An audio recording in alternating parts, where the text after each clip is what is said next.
नमस्कार। चलिए शुरू करते हैं साधारण ब्याज और सिंपल इंटरेस्ट से जुड़े हुए कुछ इंपॉर्टेंट क्वेश्चन जहां आपने पढ़े होंगे। कुछ गुना वाले क्वेश्चन रहते हैं कि 5 गुना 7 गुना हो जाता है धन वगैरह, तो उसके बारे में हम लोग पढ़ेंगे और सभी तरह के इंटरेस्टिंग क्वेश्चन आपको मिलेंगे, तो अंत तक जरूर बने रहिएगा। चलिए स्टार्ट करते हैं। पहला सवाल है, कोई राशि 10 वर्ष में 3 गुना हो जाता है तो साधारण ब्याज की दर ज्ञात करें।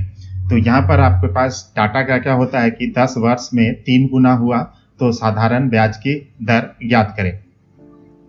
अब इस क्वेश्चन में दर जो है वो आपको निकालना है। साधारण ब्याज जब 3 गुना हो जाता है तो फिर इसको आप देखिए कैसे इसको झट से आप आसानी से बना सकते हैं। तो जब इसको 3 गुना यहाँ पर लिखा है तो आपको ऊपर में 2 गुना लिखना है, एक घर कम करके 3 का 2 गुना लिखना है, गुना 100, जो कि हमको दर का फॉर्मूला पता होता है, उसमें हम लोग बैठा कर लेते हैं। 3 गुना बोलेगा तो 2 बैठाना है, 5 गुना बोलेगा तो 4 बैठाना है, यानी एक घर हमें कम कर लेना है। क्यों कम करना है ये मैं बता दूंगा आपको। पहले इसको शॉर्ट में देखिए कैसे करते हैं।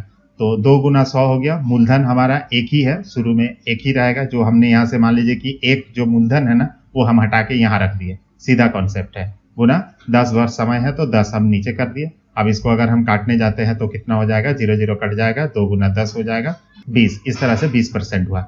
अब ये गुना का क्या हिसाब किताब है, इसको आप अगर समझना चाहते हैं तो ऐसे समझ सकते हैं कि अगर मूलधन को हम 100 रुपए मान लेते हैं और वो राशि बढ़कर 3 गुना हो जाता है तो मिश्रधन हो जाता है 300 रुपए।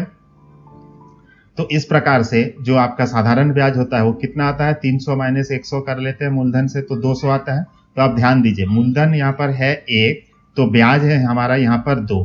यही चीज मैंने यहाँ पर लिखा है कि मूलधन हमारा यहाँ पर 1 है, यहाँ में हमारा 2 है। इस कॉन्सेप्ट को एकदम ध्यान से समझ लीजिए कि जितना भी आप लिखिएगा उससे एक घर कम का कैसे सिद्धांत में चलेगा, ये इसका सारा कॉन्सेप्ट है। ठीक है, अब समय जो भी दिया रहेगा उस हिसाब से कर लेंगे। यहाँ अगर 10 वर्ष है तो 10 वर्ष हमने कर लिए।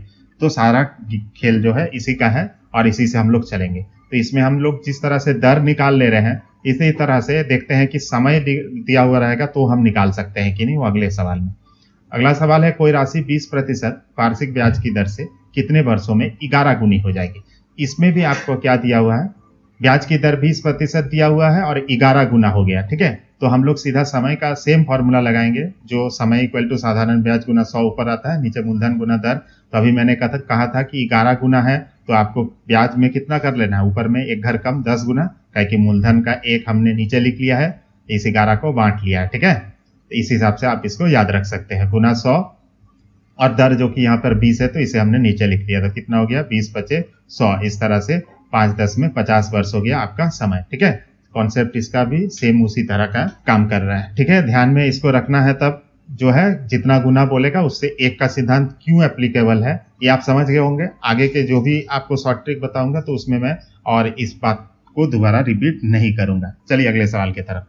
अगला सवाल जो है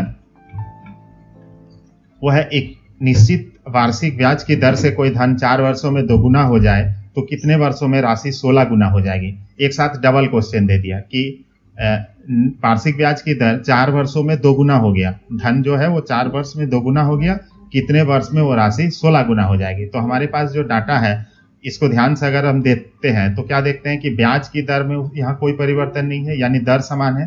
धन जो है, मूलधन जो है, मूलधन तो स्टार्टिंग में जो था वो फिक्स रहेगा, यानी मूलधन और दर ये दोनों आपका फिक्स हो गया। समय जो है यहाँ पर 4 वर्ष है और इसमें हम लोग क्या करते हैं, इसी नियम के हिसाब से अगर हम जाते हैं तो ऐसे हो रहा है। देखिए जो बाद वाला है 16 गुना है, इसको हम लोग 15 गुना लिख के ऊपर में करेंगे मैथ, और नीचे में जो आपका 2 गुना है उसको हम लोग 1 गुना कर लेंगे और गुना टी।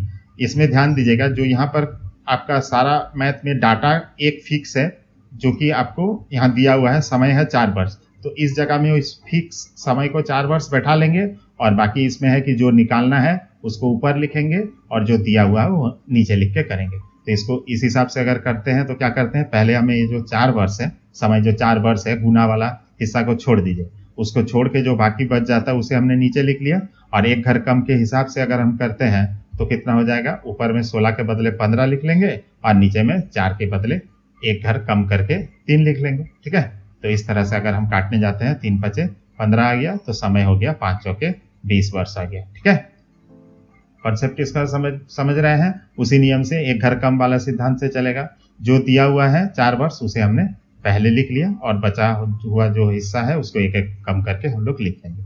इसी तरह में हम लोग देखते हैं अभी जो समय दिया हुआ था, अगर दर दिया रहे तो इसमें कैसे एप्लीकेबल होगा। ध्यान दीजिए इस क्वेश्चन, कोई धन 5 वर्ष में 5% वार्षिक ब्याज की दर से दोगुना हो जाए तो किस दर से उसी समय अवधि में राशि 5 गुनी हो जाएगी।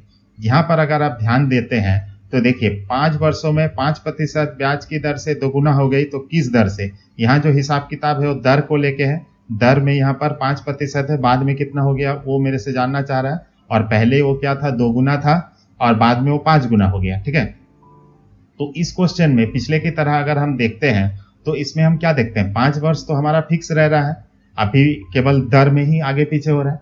तो वर्ष अगर समय अगर समान है, मूलधन अगर समान है, केवल हमारा यहाँ पर फिक्स एक ही चीज दिया है, ब्याज की दर 5%, तो सेम वही वाला लॉ अगर हम अप्लाई करते हैं तो क्या हो जाएगा, इसमें रेट जो है फिक्स हम यहाँ लिख लेंगे और फिर वही एक घर कम वाला सिद्धांत, 5 गुना हमको निकालना है तो ऊपर में 4 गुना हो जाएगा, 2 गुना पहले से दिया हुआ था उसे 1 गुना कर लेंगे। आई बात समझ में, दर में भी एप्लीकेबल है, समय में भी ये नियम एप्लीकेबल है। तो हम लोग क्या करते हैं, तब पहले 5% वार्षिक ब्याज की दर, ये जो हमारा यहाँ पर फिक्स दिया हुआ था उसे हमने यहाँ पर लिख लिया और एक एक घर कम कर लेते हैं। जो 5 गुना था अब वो 5 से एक घर कम करके 4 गुना हो जाएगा, और जो 2 गुना था एक घर कम करके 1 गुना हो जाएगा। इसमें भी हम गुना कर देते हैं तो 5 चौके आ गया 20%। ठीक है, इस तरह से आप मुंह जबानी फटाफट से निकाल सकते हैं सवालों को। ठीक है, अगले सवाल की तरफ आते हैं। अगला सवाल है, एक राशि 3 वर्षों के लिए 4% वार्षिक ब्याज की दर से उधार दी गई, यदि वह राशि 6% वार्षिक दर से उधार दी गई होती तो साधारण ब्याज में 1800 रुपए अधिक प्राप्त होता। तो राशि ज्ञात करें। यहाँ पर ध्यान दीजिए क्या है, 3 वर्षों के लिए पहले था 4% ब्याज की दर, बाद में वो दर हो गया 6%, और इसके चलते जो रुपए में अंतर पड़ा वो कितना हो गया, 1800 का अंतर पड़ा, 1800 रुपए। तो सीधा हिसाब है, यहाँ जो आपका वार्षिक दर में जो अंतर हुआ उसका अंतर भी वही है। ठीक है, वार्षिक ब्याज की दर का जो अंतर है वही आपका साधारण ब्याज का अंतर भी वही है, ये दोनों समान होगा। तो समय हमारा 3 वर्ष दिया हुआ, तो इस तरह से हम देखते हैं क्या है, इस समय हमारा 3 वर्ष हो गया, ब्याज का अंतर हमारा 1800 रुपए हो गया, ब्याज का दर का अंतर भी हमें पता चल गया, 6 - 4 कर लेते हैं तो 2% आ गया। इस तरह से हमारे पास सब राशि अगर फिक्स आ गए तो मूलधन निकालना कौन सा बड़े बात है, आराम से आप इसमें फॉर्मूला में बैठा लीजिए, ब्याज गुना 100, नीचे में दर गुना समय, अंतर तो जस्ट आंख में देखने के लिए। तो ब्याज का अंतर वाला हिस्सा ऊपर में 1800 लिख लिए गुना 100, और नीचे में दर का अंतर में जो था 2 गुना 3।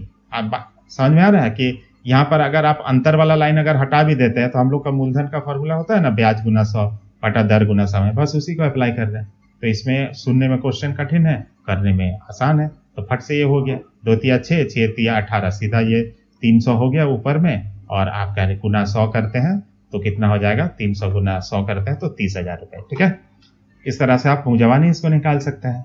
चलिए इसी तरह का एक और सवाल देख लेते हैं। 10% वार्षिक ब्याज की दर से 5 वर्षों और 9 वर्षों के साधारण ब्याज का अंतर 100 रुपए हो तो राशि क्या है, मूलधन आप याद करना है। 10% ब्याज का दर है और 5 वर्ष और 9 वर्ष, तो अलग अलग समय का अंतर दिया हुआ, और यहाँ पर आपको ब्याज का अंतर दिया है, तो उसमें हम लोग जो है ब्याज का दर का अंतर किए थे, इसमें समय का अंतर किया है, तो फिर समय का अंतर हम लोग निकाल लेंगे उसको। दर तो हमारा 10% फिक्स है, लिख लिए, ब्याज का जो अंतर है वो 100 रुपए था, वो भी हम लिख लिए, और समय का अंतर जो था वो 9 - 5 करके 4 वर्ष कर लिए। अब फिर से हम लोग जो है इसमें जो निकालना है आपका मूलधन का फॉर्मूला बैठा लेते हैं, ब्याज गुना 100 बटा समय गुना दर होता है। तो ब्याज जो कि हमारा यहाँ पर 100 था ऊपर लिख लिए, गुना 100 हो गया, और समय का अंतर जो कि यहाँ पर 4 वर्ष आया था 4 गुना दर हमारा फिक्स है 10 कट गया, ये 0 कटता है, 4 25 में 100, तो 25 10 में आया 250 रुपए। तो इस तरह से यहाँ पर जो है आपका मूलधन निकल कर आ रहा है, 25 गुना 10 करते हैं तो 250 रुपए। ठीक है, तो कॉन्सेप्ट के साथ में शॉर्ट ट्रिक से आप कितना आसानी से कठिन क्वेश्चन भी आप कर लेंगे।